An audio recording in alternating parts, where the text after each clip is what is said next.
In court, the same rules apply as in everyday life. You and your lawyer had better be polite and don't waste people's time.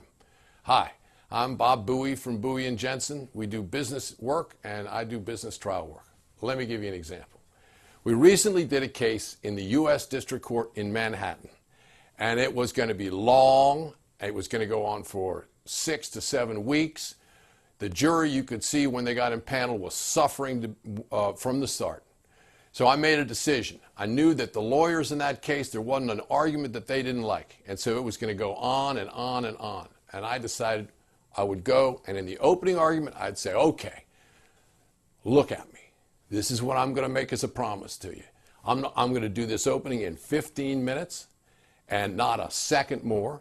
And I'm going to do a closing at the end of this case in 15 minutes and not a second more, and I will be precise. So when we went through the entire cross and all the direct throughout the case, I leaned to the court reporter and I said, excuse me, will you please give me a transcript of everything that I asked and every answer I got? And then when the closing came, I took off my watch, I put it right on the lectern, and I said, remember my promise of 15 minutes? And the jury nodded, and I went, I'm going to deliver. So I went through and I read the transcripts and I read the responses and I sat down within 15 minutes. When the jury came back, everybody got smoked except my people. And the reason is we respected them, they respected us.